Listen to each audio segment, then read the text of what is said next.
Well, good morning everyone, and thank you for coming. I'm glad you could all make it. As you know, we have admitted Arthur Black to the facility about 2 weeks ago, and most of us have had an opportunity to have a look at him now and get some idea of what care needs he's going to have. We've also had a talk with him and the family about care planning for the future. He's got an advanced health directive which has clearly stated that he doesn't want any life-prolonging measures unnecessarily. So we'll keep that in mind today with our discussion here. But I thought we might start by just sharing firstly what we all found now that we've met him and had a chance to look at him. So Alison, I might ask you to tell us how he's been. I've had quite a lengthy discussion with Arthur on two topics. His symptom management and also his psychosocial care needs while he's here from a palliative care, nursing care perspective. The symptom management, we know that he's got a residual lump in his neck.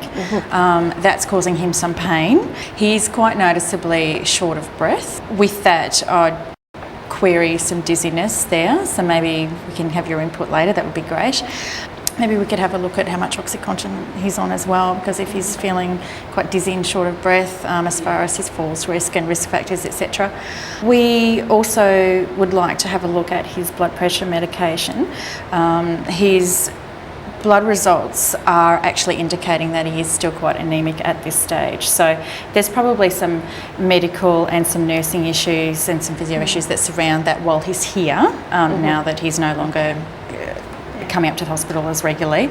As far as his psychosocial care needs, he's doing well, and like I say, his spirits are high at this stage. He is aware of what's happening with Phoebe, and that she has deteriorated as well. I believe he has the ability to deteriorate here if left. In saying that, I've actually talked to him at length about organising a community referral as far as one of the volunteer workers that come and they do a life review or a life story, and then that then can generate some memories and discussion. He thought that was great for the chat. I think he's not getting that chatting from Phoebe, and Joan's busy, so that's the problem as well. He's feeling a little bit, the loss of control issues are probably a big issue. So there's probably some risk factors there that we should be aware of as a team and the staff as well, for his mental health. I just noticed in my conversation with Arthur too that there is not really a very good understanding of Phoebe's inability to understand what's happening with Arthur, and I think we may need to follow up with that as well. Phoebe just doesn't remember what's happening with Arthur and how much he's losing ground, and I think we might need to address that issue in the family as well. Perhaps Joan isn't coping as well with her mum's loss of memory in this situation as well. So we'll just keep an eye on that as well. Dr. Moore, could you tell us a bit more about what you found when you saw Arthur as well?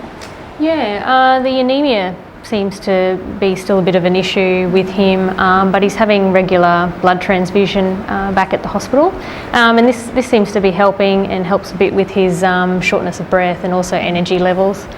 So I'll just continue to monitor his blood results, and we'll pop him back in for more transfusions if he needs it. Also, he's on quite a few medications, so might need to review them, particularly with pharmacy. And I noticed though that his blood pressure still remains to be a bit high, so I would like to keep him still on the blood pressure medications for the time being, but just monitor how his BP is going if that's possible. But there's some other ones there that he probably doesn't need to be on, and also pain seems to be a bit of an issue for him at the moment, so we might need to look at what else we can do pain medication wise. Thank you. Well, Chrissy, maybe you can tell us what you found with the pharmacy review. Yep, I've done a full medication review with Arthur, and he is on a lot of medications, some of which I think should be reviewed, particularly his statin for his high cholesterol could be stopped, I think you'll agree. He's on OxyContin for his pain, and I think we should review the dose and tailor it more to his pain control. He's also on a lot of PRM medications which he's not been taking, so they could probably be crossed off, particularly the metoclopramide and the ibuprofen. And as he becomes less mobile, we may need to review some of his laxatives. I've given him a list of all the medications that he's on and what they're for, but it would be good to talk to him again about that. Okay, so I can certainly have a look at that. From a physio perspective, did you pick up anything that we need to be mindful of? We've had a chance to do a functional assessment. So he's not moving too badly at the moment, getting in and out of bed okay, getting in and out of chairs okay.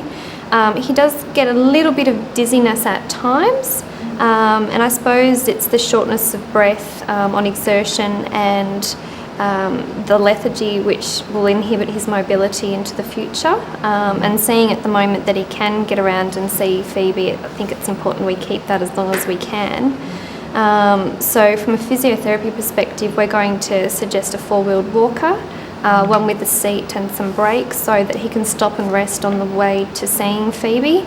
Will help with his lethargy, and it also gives him a really good chance to brace his accessory muscles for his shortness of breath, so he'll be able to walk that little bit further. So that's the main thing. And I think I'll look at some positioning in bed, particularly for the neck. It might give him a little bit of support with some different pillows and things, so he gets a good night rest, and that might help with his pain as well. Yeah. Okay, well, it sounds like we're doing very well so far. What we need to do for Arthur then in the next few weeks is get the medication sorted out, get him his walker and some other measures to assist with his mobility. Make sure his pain is under control as much as we can do that, and see how the family is adjusting to the whole process of palliative care and how Phoebe fits into all of that. Yeah. So we can get somebody to do a live review and see how he goes with that. Okay, well, what I might do then is write up a care plan, and I'll pass a copy to all of you to have a look at and see if I've covered everything that we've talked about today, and then we can see how it works out and maybe meet again if the need arises. Okay, thank you all for coming today.